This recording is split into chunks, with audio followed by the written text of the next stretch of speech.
Hi, this is Roy Evins, the Executive Director of the Urban Nerd Con. Our heroes, our villains, our stories, everyone's con. Make sure you tune in and check out the Sci-Fi Sisters. No better sci-fi talk anywhere on the World Wide Web, baby.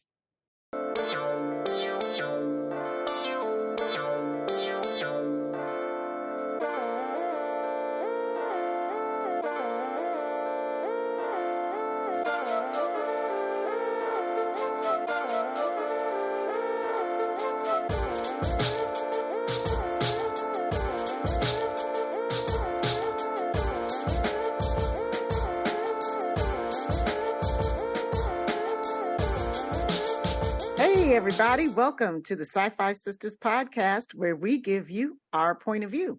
I'm Tamia Harper, and I'm joined by my sisters, Yvette Blackman-Time. Hello. And Sabrina Wood. Whoop, whoop. Whoop, whoop. We got a fantastic show because we have one of, I think, our very first honest to God for true repeat guest on. And we're really excited to bring him back. He is the CEO of Jericho Broadcasting Network, which is the world's first HBCU sports network. And he is the founder and the director of one of our favorite cons, the Urban Nerd Con. So please welcome everybody, Roy Evins. Hi, Roy. Yay. Hello. How are you ladies doing? We're great. How are you? We're great Look, now. I feel like super special now being the first repeat guest because I was so geeked the first time. Like I told everybody about your show. It's just like, oh my God, Black women talking sci-fi stuff. You gotta go look at this and listen. So yeah, I'm geeked and honored to be your first repeat guest. Yay, we're honored to have you back, buddy, because we like you as a human being. You're really cool. And he really is, y'all. Y'all need to look this brother up and check out Jericho Broadcasting Network, because what he does in his real life is really phenomenal and amazing for Black folks and HBCUs and sports. And he's like only just the beginning. But we also really love you because we super love the Urban Nerd Con and what it stands for, why it exists, and what it's all about. And we're so far behind you. We got everything behind you. I said so far behind you, but that's not what I meant. We're so far behind you. Like, that's not what I meant. It's coming out of my mouth and I'm hearing it. And I'm like, what? We're catching up. No. We're catching there. We're getting you. So despite my twisted tongue, Roy, can you please tell us what the Urban Nerd Con is and why it's important? Wow. So the Urban Nerd Con is something that I've been dreaming about for years. Of course, we are of a certain age and, growing up in the 70s and 80s and being a Black nerd was not as easy as it is now and getting engaged in a lot of things. But we know that there were thousands of us out there and we wanted to create a space. There were two primary reasons. Three, I'm sorry. One, to create a space for us to gather and feel at home. You talk about the Jericho Broadcast Networks as well as the Black College Sports Network, which is the division of the company that does the HBCU sports. Okay. That was born out of my time at Florida A&M University. Right. And having been, I was honors AP student throughout, my regular schooling. So I was always one of 2 or 3 Black kids in the class, if we had that. But I then had the opportunity to go to Florida A&M. And now I have friends who are literal rocket scientists. I have friends, I was the average guy on campus. And being around that kind of Black brilliance was like, we've got to, it caused me to want to permeate that through all of the other stuff that we did. And so my nerddom was like, we got to create almost like that kind of HBCU feeling at a con so that we don't feel marginalized. We don't feel kind of, they threw something together for us as Black folks at this con, if they do it, where we can all just be there and gather. So that was that was the other, or the first primary reason. The second reason we started the con was because we wanted to celebrate the people who have been in this industry who look like us, who have never gotten their due. And not just those who are in front of the camera that we've seen, but also those who have been in the comic book area, who are drawing and writing these comic books, creating these characters, creating these stories, and all of those kinds of things. You know, we were always there. It's just that nobody knew because they never were publicized. They never were put out front. So that was another thing that because we want to celebrate our folks who were trailblazers and people who paved the way for this generation of comic folks. And then the biggest thing, and this is part of that kind of rolls through, is I wanted to create a safe space for young blurs. I wanted them to be able to go somewhere and see everything that looks like them out in space, out in fantasy, in horror, whatever it is, because our kids believe that they achieve what they believe they can do. Right. And the easiest way to do that is to let them see it. If they see themselves in spaces or if they see adults in spaces that look like them, it makes it so much easier for that child to be like, hey, I can do that then. This guy can do it. I can do that. If that lady can be over there, I can be in this. I can do this kind of stuff. You know, I can fly to Mars and do all of these kind of things. I can create a book and put it out there. So that was the big thing, is making sure that our young blurs had a space that would inspire them and spark their imaginations. I love it. I love everything about that. Right, Sabrina? I do too. I mean, I really like that idea of, you know, having a space that feels like an HBCU space that you had. That was really a great way to phrase it, because, you know, I went to a predominantly white college, and I know I was saying today, I'm jealous sometimes that I didn't go to one. But, you know, I love my school. Don't yell at me, Holy Cross Crusaders. But, you know, every time, you know, it's homecoming weekend here at Howard University this weekend, and I'm like, oh, I'm not a Bison. Hey, listen, we're all, and this is one of the things we talk about just as an aside with the HBCUs. Everybody in this country who is, as we like to just put it, as of African descent, has a connection to an HBCU. True. So all you have to do is find one and support it, and trust me, they will bring you in like family and treat you as such. But you know, that's what we do as a culture. That is how we function.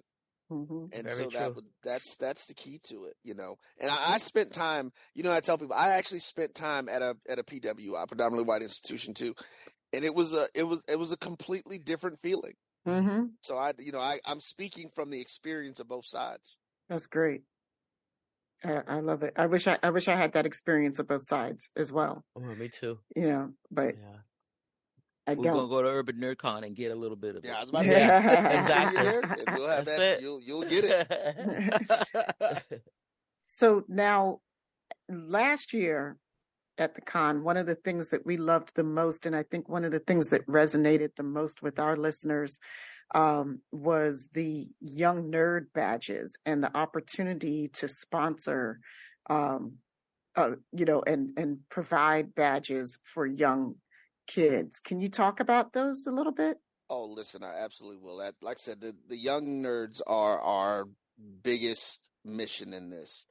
And so what we'd like to do is we're hoping that people will donate the badges. So we moved it this year. Well, it was planned to be in Atlanta this year. And we will be in Atlanta in 2024. And we'll come back to all of that and talk about what happened with it. And I know there are 4 major counties. I think there's one other one that I'm trying to remember, and I can't seem to remember it.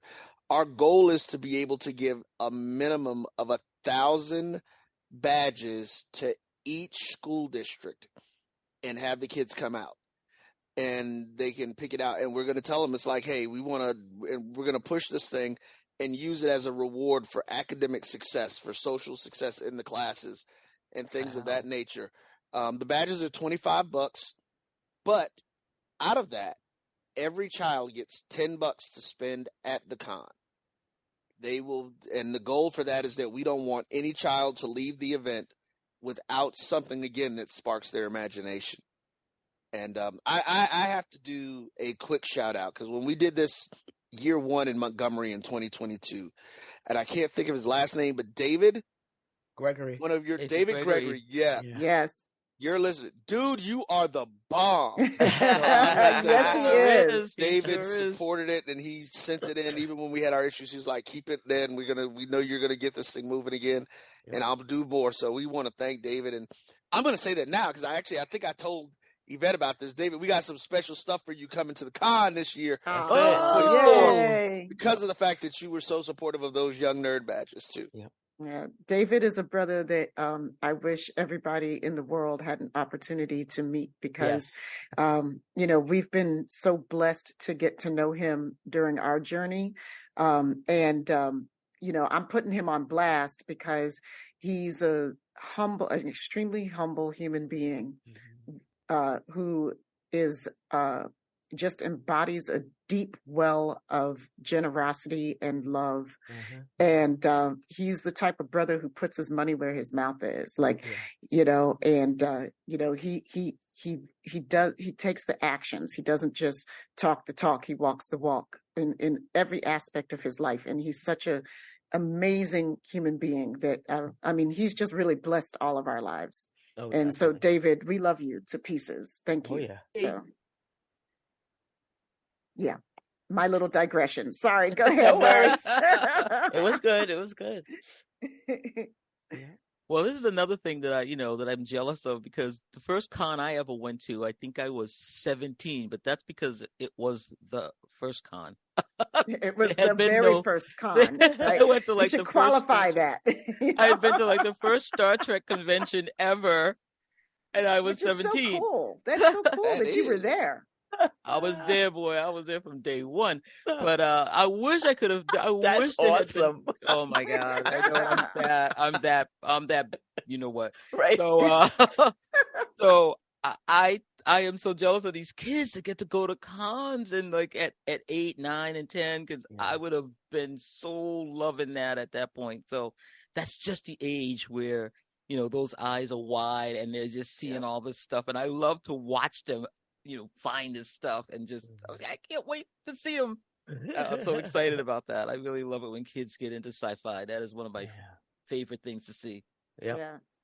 And I think that's one of the reasons, there's plenty of conventions around, but, this is one of the reasons why we love this convention so much, is because, again, it's putting words into action. It's making a difference. It's not just, it's taking it one step above and beyond just a gathering of like-minded individuals, right?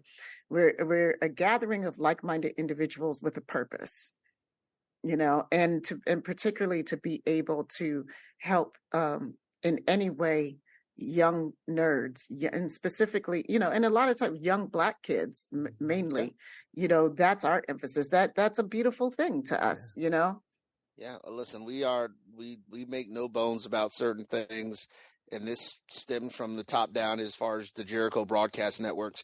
We say we are an unapologetically Black network.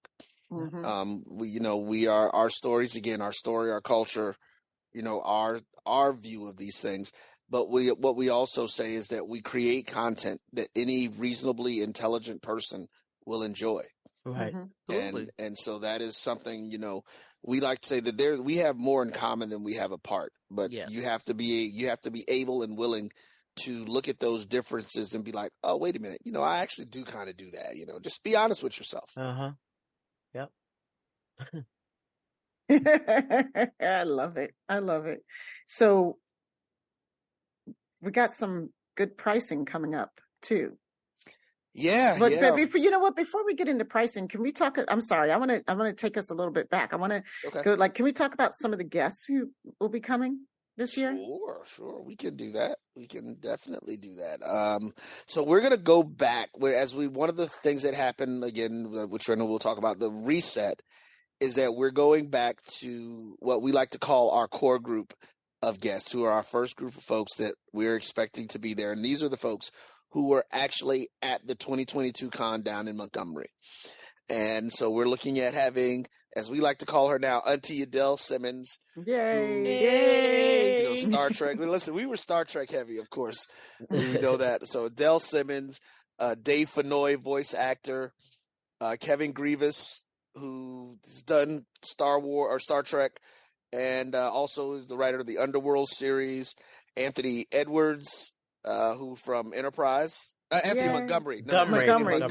Yeah. Yay. Anthony Montgomery. Yep. And let's see. We also, I know I got the other one, but I'm saving him for last because that's my guy. He just said no. Tybok. How do I forget the Last Dragon? Oh, yeah. Leroy. So he'll be coming back again. We've actually also added Tim Russ is excited about coming out to the con. So we're excited to have Tim Russ there. And his band, right? And his band, him and his brothers, they're going to perform. They're going to do a concert at the event. I love it. Nice. And then, of course, Mr. Jake Sisko himself, Ciroc Lofton. Yay! So my guy, yeah, man. Listen, I told Ciroc, he literally had me in tears at one point when we were going through some of the struggles and some of the things that were happening. One with a first year con, just really trying to pull things together, and that he's a great dude, man. He is a great dude. So he's one of the best. So yeah. Yep. We love him. Little brother. So, but those are our original guests that are coming. Well, Tim Russ is new. He's one of the new ones. China McCoy. If you saw The Matrix, he was the action body double for Lawrence Fishburne and all the martial arts fighting. Yeah. Cool. So my guy China, he actually does his company now, Fight for Film, where he teaches people to fight for the film industry and doing things like that. He also has his own comics and characters that he's created that he'll be talking about. We are working on. We haven't gotten it. Well. So I'm not going to say who we're working on. We've got some of the early 2000 Nickelodeon folks coming. Ooh. Giovanni Samuels, Latera Newsom. But yeah, some of the folks from the early 2000s era of Nickelodeon is going to be out. Oh gosh, who are some of the new folks? People who were supposed to come year one that we didn't get that we're hoping to be able to pull out is going to be a gentleman named Panu. I think Panu has done some Star Trek, but he's mostly with our Stargate stuff. Peter Williams, the other guy. I forgot Peter Williams from Stargate, who was the original, as I like to call him, the original big bad. He played Apophis in the original Stargate SG-1 series. Nice. Peter is going to be there. He's really cool, too. Then we have Simone Bailey. These are some of our Stargate folks. Tony Amendola, who played Master Braytek. This is the schedule. We're looking to bring him in. Cool. And Steve Basic, who was on there. He also played in, what was the other thing that he played in? The one with Kevin Sorbo. I forget the Andromeda. He played in Andromeda. No, he played in Andromeda. Oh, okay. Cool. More Star Trek reference. But yeah, so we've got a lot of that, but we've got some really great people who are in the comic book industry that are going to be coming out, and it's going to be amazing. We're looking to have a lot of fun and just, again, celebrate our people and just be in a space. And here's the thing. Here's this kicker I'd like to say. Be in a space where blurs from 6 to 75 can all come together and have fun and enjoy and see the things that we need to do, that we want to see. I just made it in there. Okay. William Hayashi. You guys know William Hayashi? Yeah. William, we're working on trying to get William out here. William's my guy. I've been working with William for years. He's actually got some great things happening with his Dark Side trilogy books. Man. You didn't know? Yes. Well, they are going to be made into a series on Netflix. They've already started production. What? Yes. Okay. Netflix originals. Let's go. So, I gotta get Netflix again. And I can't let that he's go. working with Regina King's production company on it. That's so nice. Even better. Even better. Yeah, we're hoping to get him. He had a couple of medical issues. Okay. But we're working on it. I talked to him the other day, and it's like, yo, dude, we gotta get you back out here. Yeah. So he was like, no doubt, let's make it happen. So we're hoping and working that out. So, real quick, did we say the dates that are going to happen? When Not yet. Okay. Oh, let's do that. So we have make sure. shifted the con to April 26th through the 28th of 2024. It is the last weekend in April. That's great. Our goal was we initially were going to do it that first weekend in May, but folks were like, "Oh wait, that's free comic book day," and a lot of the Black comic creators, that's an opportunity for them to make a lot of extra money. So we didn't want to impede on that. Yeah. We said, hey, let's go ahead and move it up. And actually, I wanted to make sure that the kids were still in school. Uh-huh. We wanted to get it because we want kids doing it. We, tried to do it during the summer. This past year it didn't work. And in 2022, we did it during the summer. Didn't get as many kids as we wanted in the space. Mm-hmm. But if they're in school, we know at the end of the year, teachers are always looking for field trips things to go on. So, oh man, that would be the field trip. That's right. Because the goal, like you said, with the Young Nerd badges is to be able to donate those in these school districts. Uh-huh. Yep. Mm-hmm. I love that. I know. I would love to have a field trip to a con. To a con? Can I get one? Can we do it as an adult? You can give me $10? Well, listen, that's actually one of the things that we do. So for every 5 Young Nerd badges that are donated, we give an adult badge so that they can have an adult supervisor with them at the con. Perfect. Love that. Perfect. See, it's so thoughtful, man. Yes. Y'all have thought this out. Yeah. Really practical ways to give to the community. I love it. Yeah. Little nerdy vet would have loved this. Mm-hmm. Little nerd Tamia would have too. So would little nerd Roy. Yeah. Honestly, this is, that whole thing with the Young Nerd badges. I was that kid growing up that, if I wanted to buy something when we went on these field trips, I was either going to buy something and not eat lunch. Yeah. Or I just wasn't going to get anything.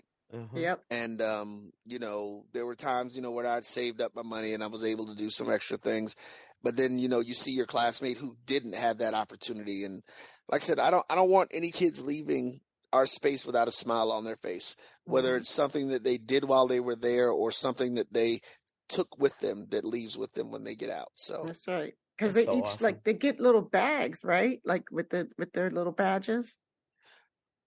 That's an idea. I hadn't thought about that. Oh, I don't know. I thought never mind. They get the $10, right? They get $10. They get spending. $10. It's called con bucks. We give them con bucks. Yes. Con bucks. Yeah.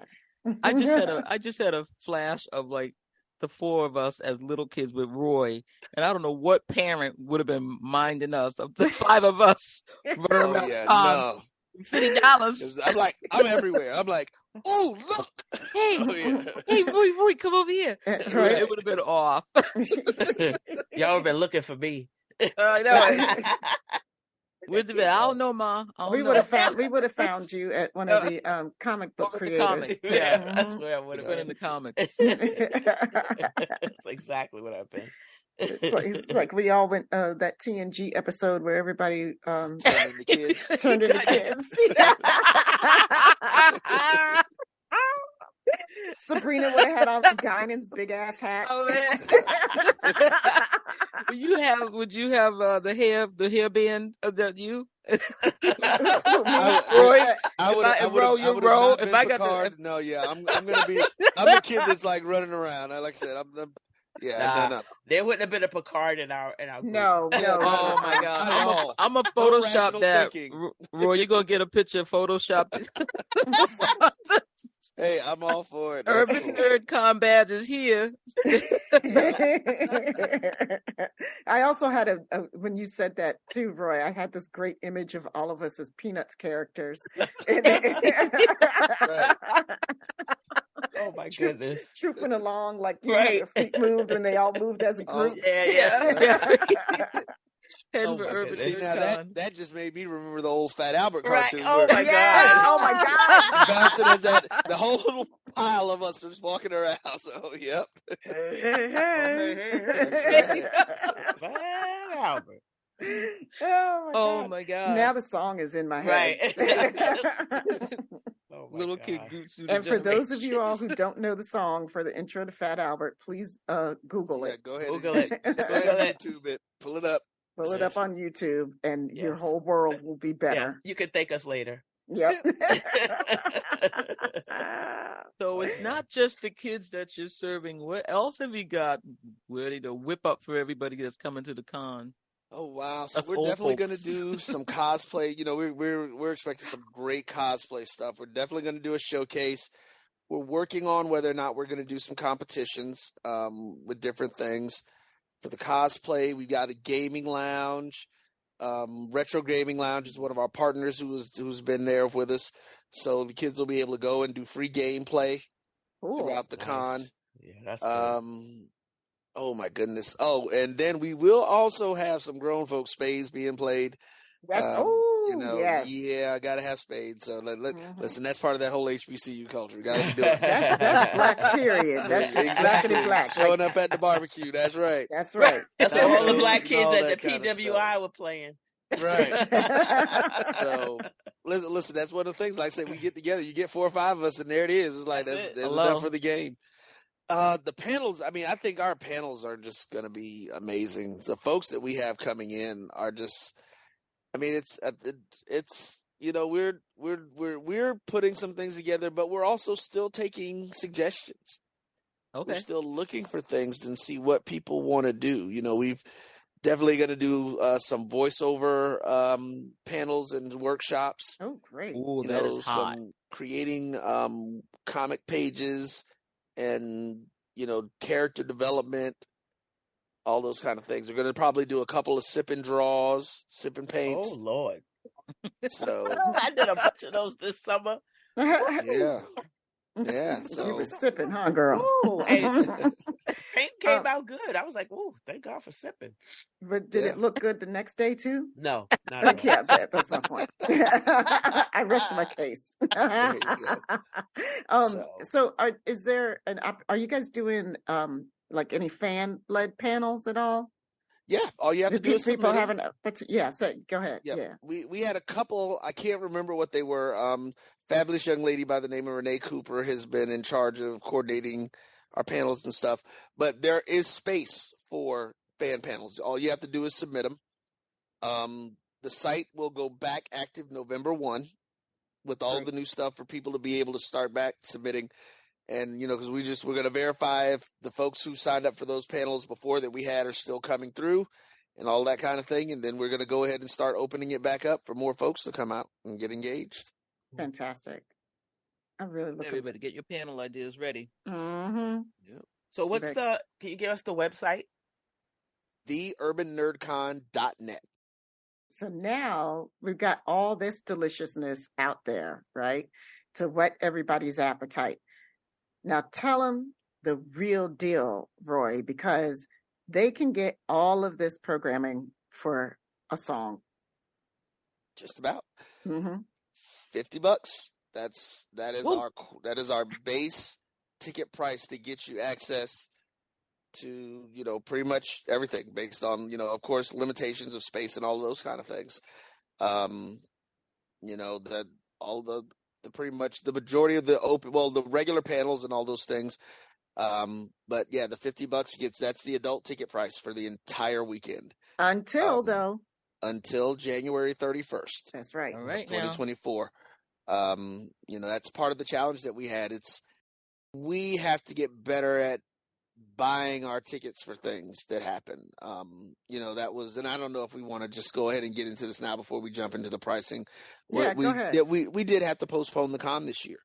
And that primarily happened because there were several commitments that were made that some folks fell through on, but we even then did not do a lot of pre-sales. We actually had more pre-sales of tickets when we held the con first year in Montgomery, Alabama, than we did in Atlanta, Georgia, which I thought was mind-blowing. Crazy. You know, being in Atlanta, we really expected, we knew we would have a large walk-up contingent, but we really expected that people would support and come out from that. You know, we're going to do the event. And that was one of the reasons. So because of those funds not coming through, I had to postpone the event. I knew that coming into the year, I would be able to cover whatever I needed to because of our general work that we do with the network and everything and the things that we had coming in. from our broadcast. So we're just, we're setting it up and getting everything ready. We're still at the same hotel. It is the Cortland Grand now, formerly known as the Sheridan, but it is now called the Cortland Grand, still 165 Cortland Street, downtown Atlanta. We'll be right there, and they're still excited to work with us, and so we're excited. We're ready to move it forward. But we've got to have folks pre-selling or pre-purchasing these tickets. This will clear up all of the issues that may come up if we can get those folks in. And it was crazy because we were looking at it, and I, being the anal retentive Virgo that I am, of course, I backtracked this thing from whatever side I needed to, and we needed 3,000 badges sold that could have covered everything. Right. And that was, 3,000 of our regular weekend badges. If we would have gotten those sold, and it's just like, we literally did 1,600 badges in Montgomery, year one. And, wow. And it was just like, I'm like, there's no way that we don't meet that number in Atlanta, but we didn't. We're going to make some changes with the way we're promoting, pushing, and doing some things, but getting out there and getting aggressive. But we need folks to support. The weekend badge again is $50 for all 3 days.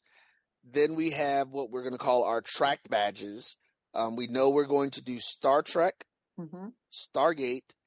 And actually, I can say comics. I know we're going to do comics, and we're working on horror to see if we can get those things. Those badges are going to be $75 each up until January. Well, let's put it this way. All of these prices are good until January 31st. That's right. Yes. So let's just blanket that. The Young Nerd badges are the only ones that don't change. The Young Nerd badges stay the same price. And with the track badges, those will give you special access or advanced access to the different panels and things of those nature. So if you're a massive Star Trek fan, if you want to make sure that you get into this panel with certain people, you want to get that badge for the track, right? And that'll help get you closer to the front of the line. And then we're going to have the VIP badges that will be $100. Now, those are basically VIP inside of the tracks as well, that you'll be able to get that. So you'll have that. They're going to get early entry, preferred seating, and some really cool swag stuff that we're going to give out. Ooh, there will be limited numbers of the VIP badges because of some of the other events that we're going to do. So it won't just be, like everybody, we're not going to have 10,000 people or 4,000 people walking around with VIP badges. Yeah. It's going to be VIP. We're probably going to cap that at a few hundred. You know how we feel about VIP. Yeah. We do love some VIP. We love some VIP. There you go. I mean, I just think that it's incredible because I don't know any convention that you can go to and have $50 for the whole weekend. Like, we're not talking like $50 for the day. Like, I have paid $50 for a day at a convention. We're talking $50 for the entire weekend of programming and access. That's amazing, and at a major city. In a major city, and again, this is yet another reason why I'm such a big fan of the Urban Nerd Con, because keeping it accessible, means that everybody has an opportunity to go. Yeah. I mean, our thing is, yes, this is a business. We're going to make money, but I tell people all the time, I say, listen, I have always been a bigger fan of what I call the Walmart or the Sam Walton philosophy. Sell a lot of them at a lower price. Because but again, it's about what we're trying to do. We want to expose as many people to this space. We want to expose as many young kids as we can to an environment where they are not feeling marginalized, where they're not feeling like an outsider. And yeah, we know Atlanta's a chocolate city, so there are black folks all over the place. But it still doesn't matter. The major cons, when they come here, it's still the same thing. Yeah. Right. Because they're at a point now where you've got to have blacks at Dragon Con or blacks at MomoCon, and you've got to do all of those things because for years you haven't even paid any attention to them. Yeah. Right. And so it's, we're going to create that space. And because of the success of those things, we know that we can create something here in Atlanta that will be special. And, I want it to be around for the next 30, 40 years. Right. So that, and we'll make our money. We'll eventually make our money. We're not. Oh yeah, definitely. This is about the goal of spreading this stuff around. So, and the con's for everybody. Remember, that's what we say. Our heroes, our villains, our stories, everyone's con. We want everybody to come out. That's right. 'Cause we want you guys to see some of this Black brilliance that you haven't been exposed to. Yes. Right. So, yeah. I love it. And who's coming this year? The Sci-Fi Sisters. Yay! Sci-Fi Sisters will be there. We will be there with you this year, no doubt. ATL. So looking forward to it. Yep. Yeah, we were very disappointed we couldn't make it the first time. Yeah. But definitely gonna be there this year. Definitely. Whoop, So whoop. we'll be there. We're gonna be doing some panels. We're gonna have a vendor table. We'll have some great swag. We're gonna have a section. We're gonna have a section. We're gonna have a section. Oh my God, Roy. Oh my goodness. Do whatever they want to do. But yeah, so we're gonna try to do a live show. Yeah, we're Yeah, definitely gonna that'd be have great. some Urban Nerd Con only gear. Yes. So I got it. We're gonna have some good stuff. Yeah, some good That's stuff. actually something else that you just mentioned that I definitely want to mention to people. And we're going to put this out to different podcasters because live streaming is our business. That's what we do. Yeah. Like I said, the Jericho Broadcast Networks, we know was the first commercial Black-owned streaming company in the country. We know we were one of the first 10. Okay. I think 5, but we know we were one of the first 10 live streaming companies in the country. Oh. There will be a space for podcasters to come and broadcast live from the con. That's gonna be so cool. Right. I know. Yeah. And Roy, can we just back up a little bit? Can you give some context to that statement for folks? Can you let people know, like, when you're talking about, like, as the first, because I think a lot of us don't get that and how deep the roots go and how far back you go. Yeah, we created our first podcast in 1998. See, It was called the BCSN Sports Rap. Wow. that's a mic drop. 1998, y'all. Y'all ain't doing nothing new with your little podcast. Right. Yeah, You're doing something new. 1998, folks. We were, and this was still dial-up because high-speed internet didn't hit the general public until December of 1999. See, wrap that around your And heads. Like, so they don't even know what high-speed dial-up is. They have don't no even, clue. I mean, like, the dial-up is. They're like, who? yeah, what's a dial-up? Right, what's a dial? All I hear is that. All I hear is that damn noise in my I know head. it. We all heard it. AOL. AOL. Oh my goodness. Yep, that one. And then in January 1st of 2000, we actually launched our first 24-hour radio station, V108 The Vibe. Wow. Online, yep. Wow. Wow. See, this is why we mess with you, though, because, you talk about forward thinking. You knew where it was at before any of the rest of us had caught up to you. Yep. And that's why I feel like it's happening with this convention too. It's the same sort of thing. Like, and that's why I'm really happy that we're starting with you from the very beginning, because I only see bigger and better and brighter things for this convention, and yep. Whoop, whoop. There we go. I'll take it. I agree. I totally agree. I think, you won me over from the beginning. Mhm. And I think the fact, like we said, little Yvette would have loved this. And that's where it comes from for me. Just thinking about all those little kids who couldn't tell anybody that they were nerds, who couldn't be their true self in that space. I just couldn't do it, and I just, it just wasn't where I was living at the time. So I did have a space, the library, but could you imagine if I could go to a con and see people like me who were nerds like me and grown people who were nerds like me, and it was okay, That's right. who knows what have happened. So I just want that for somebody else, because I definitely make sure that my kids get to have this. So I would love people who don't have that safe space, because it doesn't even have to be kids, it could be grown-ups too. So That's Oh right. yeah, as no, Black no, people, most definitely, yeah. especially as Black That's folks, you yeah. know. There's a lot Well, of people that's that why I can't said afford.